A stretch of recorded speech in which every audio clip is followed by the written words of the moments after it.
Welcome to Tina Cooks. I'm Tina Piermarini. I'm going to be showing you how to roast pork. I'm going to stuff one and I'm just going to roast one plain. Okay.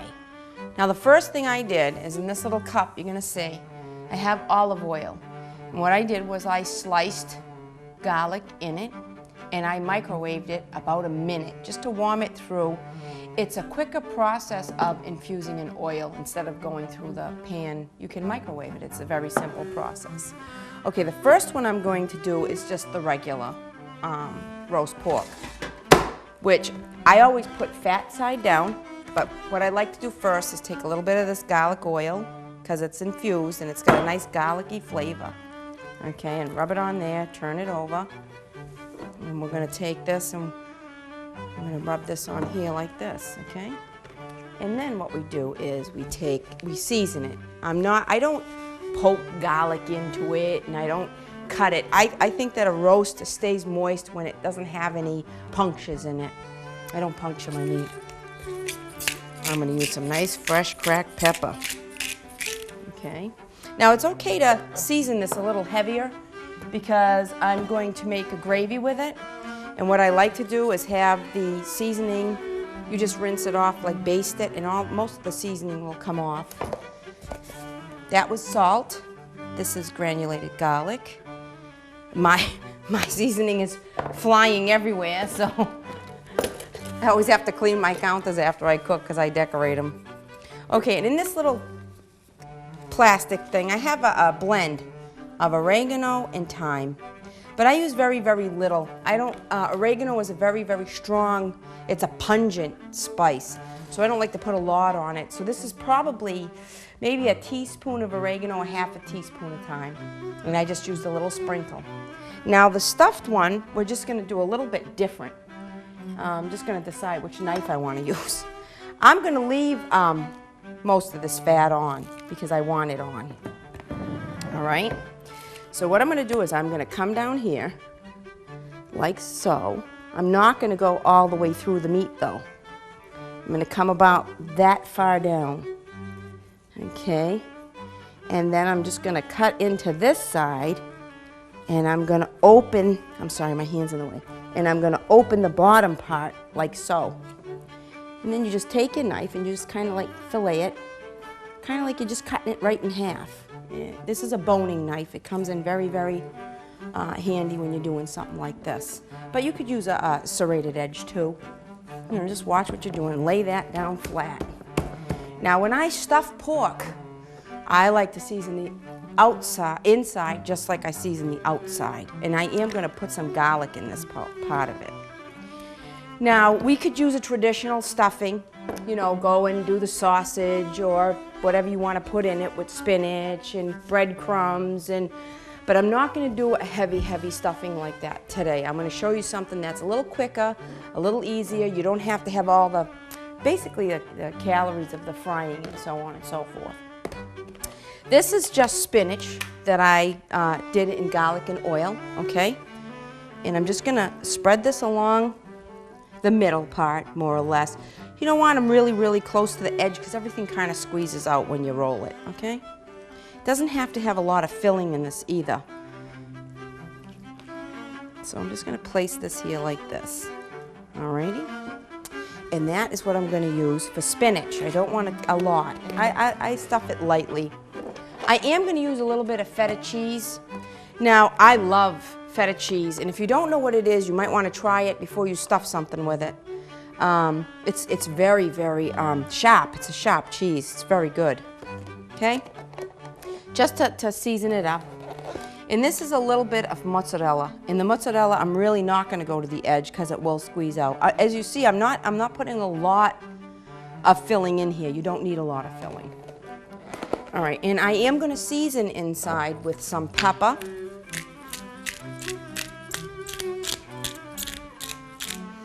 And of course, I'm going to use a little bit of granulated garlic, not too much, because we got quite a bit of garlic in the oil and garlic, you know, but I love garlic, so. And we're going to sprinkle a little bit of this spice in here. Now, you're just going to roll this up the same way you cut it, okay? And you're going to try to make, see, just like that. And that's basically it. It helps to have some twine, you know, to tie it up because you can't put it in the oven untied. I'm not gonna, you know, I'm just gonna do some simple knots to hold it together. Oops, if I can. Okay. Because I just don't want it to fall apart. Okay.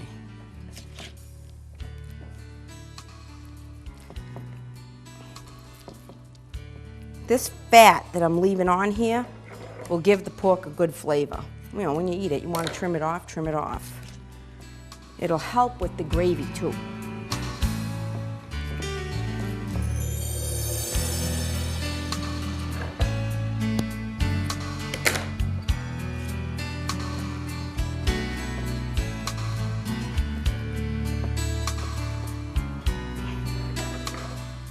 I'm going to put one more on the end because this is a little bit of a fat piece, and I want to keep it, you know, tight and closed.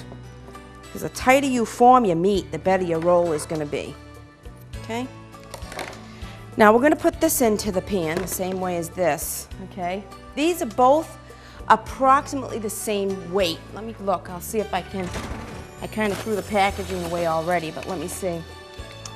They're about 2.5 pounds. 2 3/4 pounds a piece. So they're about the same size. I'm going to just rub this around like so. There's a lot of oil in the middle too, okay? I'm going to put this, like I said, fat side down, like that. When I roast, I usually roast about an hour or so with the fat side down, and then I turn it over, and the fat goes through the meat. Unlike Ron Popeil's taking the fat out, we put the fat in. Okay, and I'm going to do some pepper. A little bit of garlic. I know this, like I said, it seems like a lot of spice, and it may be for some people, but when you're doing the gravy, you're going to kind of rinse it out anyways, and we'll show you that step as we go along. And then I'm going to take this little bit of oregano and thyme.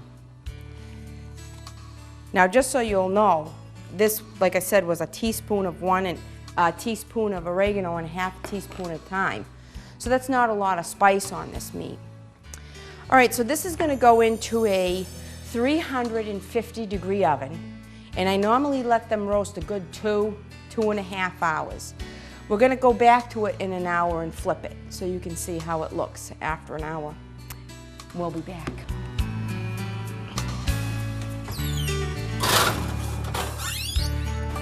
Okay, it's been about an hour. We're going to turn these roast porks. Unfortunately, I'm manning the camera by myself. I'm going to actually come into the oven and pull these. I'm trying to shoot and do this. Okay, there we go. They're nice and golden brown. Oops, wrong way. Okay, I'm going to turn this one this way. Oh, beauteous. And this, oops, and this one this way. Slide those back in.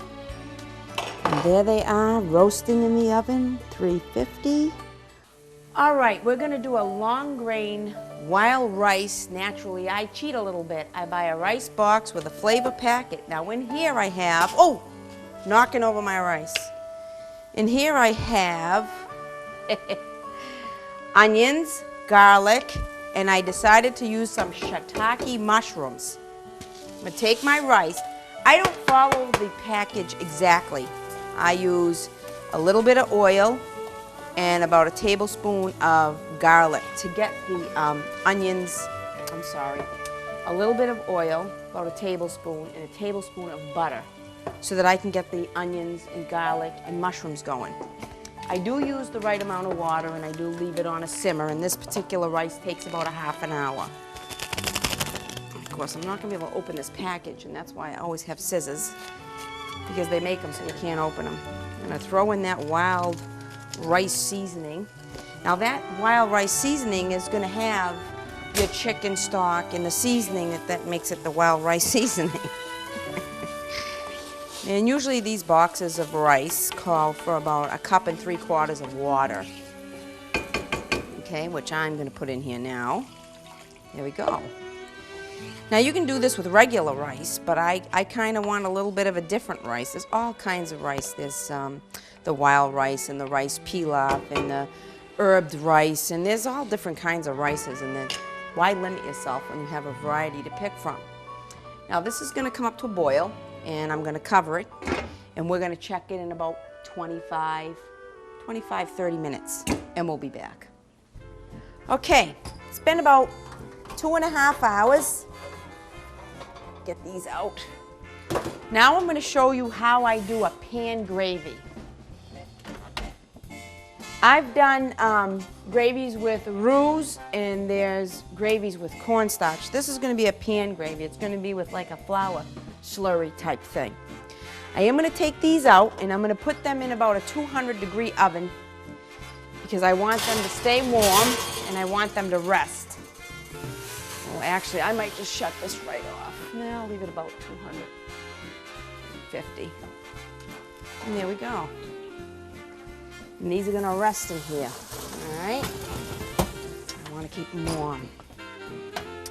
Now, this is just all the juice and the, from the roast. I haven't added anything to this. I'm going to put this on about a medium-high. I am going to add a little bit of masala wine to it. Just a little bit. This is optional. You do not have to have it, okay? I just want to bring it to a boil. Okay. I'm going to get all these bits off the bottom there. Okay. Check the rice. Ooh, look at the rice. Looks nice, eh? See how the mushrooms are in there, and everything is just all nice and happy in there. That looks pretty good. I'm going to take this down to warm because the water's evaporated. I'm going to take about maybe 2 or 3 tablespoons of flour. Okay? I have to go over to the sink and get some water. Okay. And we're going to just whisk this so that it's a paste. Not a thick, thick, thick paste. Now, sometimes when you do a pan gravy like this, you do get lumps. So you might want to, strain it out. Okay? My mother used to thicken things up a lot like this with the flour and water. This doesn't have to be boiling though, so we're going to give it a minute.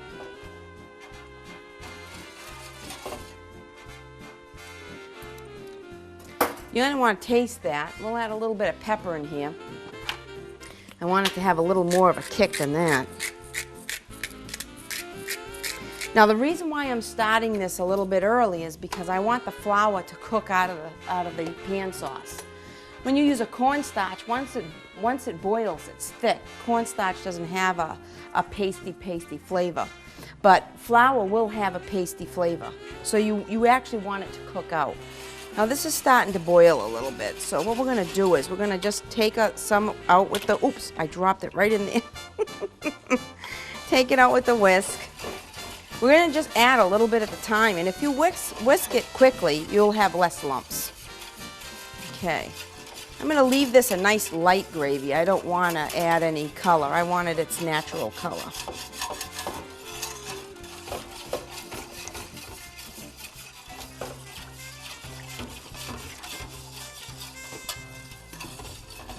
Okay.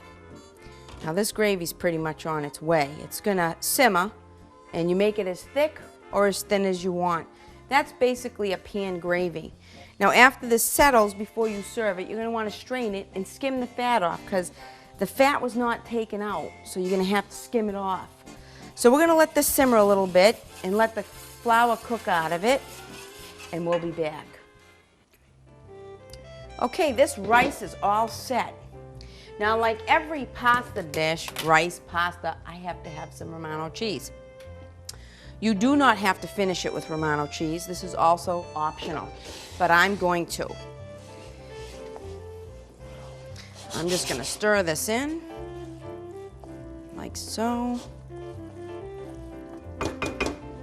We're just going to put it in this dish over here.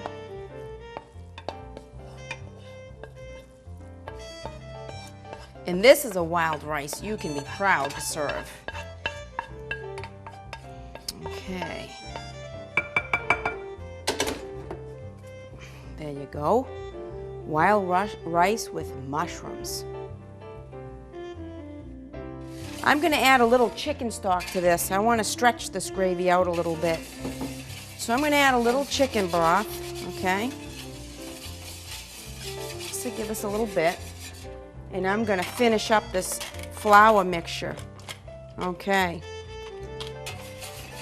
And this is why it's also good to get your gravy going a little bit ahead of time so that if you feel you need to stretch it, an extra person shows up, or you just don't think you have quite enough, you can stretch it out with either a beef stock or a chicken stock or even a vegetable stock. Make sure after you simmer this down that you taste it.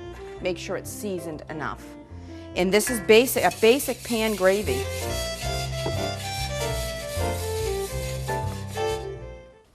I'm going to show you a spinach and pasta Alfredo. This is a wonderful dish. When I did my gnocchi show, I did my gnocchis with spinach Alfredo. I'm going to start out with a little bit of butter in my pan, okay? And I'm going to grab a whisk that I have here. Alrighty. I'm going to put in some cream. Now, if you remember when I did the chicken and broccoli Alfredo, I'm only going to do a small portion here. You take, this is 2 cups of cream to 2 eggs. So if you want a smaller portion, it's a cup per egg. You put that in your butter, put a nice fistful of Romano cheese. Okay, like so, you get it warming up. I'm going to throw in a little bit of parsley. Now, when you're working with a Romano or an imported cheese, they're very salty. So wait till your sauce is done before you start to add salt, because your pasta should be salted. We're going to add some fresh pepper. And at this point, I'm going to take some spinach aloe and I'm going to drop it right in there. Okay? Now I'm going to switch from the whisk to a wooden spoon. Okay? If your sauce is getting a little thick for you, put a little more cream. Okay? You can add as much spinach or as little spinach as you like. This is a very simple dish. I love this dish. You can do it with raviolis. You can pour this on top of raviolis.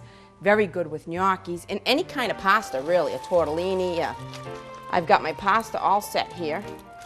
Now, like I said before, when you're doing an Alfredo sauce, you don't want a lot of water left in it. It will thin your sauce down. Now, if your sauce is a little too thick, you might want to add a little bit of the pasta water in there. It won't hurt it. And then we just mix this around. If it thins down and you want to throw a little more cheese in there, go ahead. I like to simmer my pasta just a little bit in the sauce because then it sticks to it better. I also love to do this with an aloe, oil, garlic, and a little bit of spinach, and just put your pasta right in there. That is excellent. And this is pasta Alfredo. Okay, we're going to put this into this pasta bowl. And if you want to put a little more spinach on top or a little more cheese, you're more than welcome. This is our roast pork. It's been resting a little bit in the oven. I'm just going to get some carving utensils. If I could just talk today, nothing seems to be working out.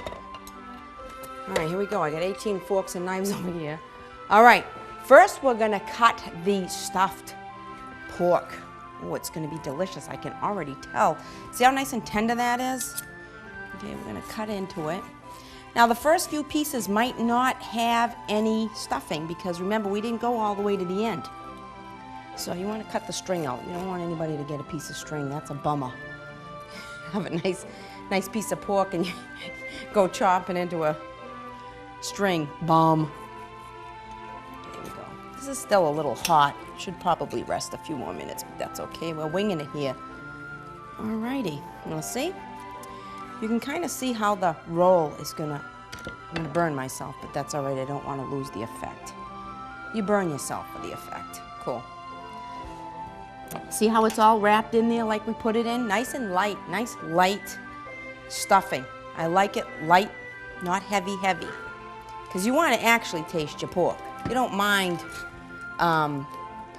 having a light stuffing, but you want to taste your pork. We're going to slide this on this platter like so, okay? And then we have just the plain roast pork, which is, I'm going to try this end first. I like this end better. Take the fat off if you want. This is a good time actually to trim it. All right, there we go. See, nice and white. I'm not a pink pork eater. A lot of people, they cook it medium. Not me. I like it cooked. Of course, this is so tender that it's going to just fall apart on me naturally. But this is how I like my pork. I like it to fall apart. It's delicious, though, just the way it is. Okay? These were little loins that were served. Menaja. Here we go. You suffer for the effect. There you go. Making a mess on my tablecloth, but that's okay. This is the roast pork, stuffed and just regular roasted. When we put our gravy and stuff on here, it's going to be perfect.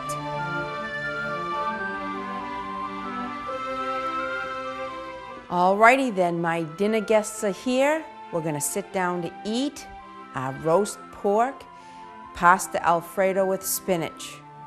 Thank you for watching Tina Cooks, and have a good night.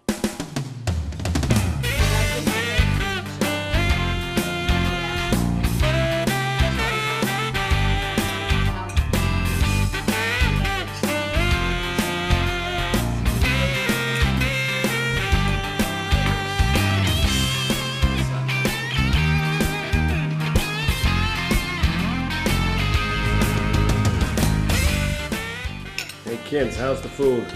How is it? Now you're not humoring me, are you?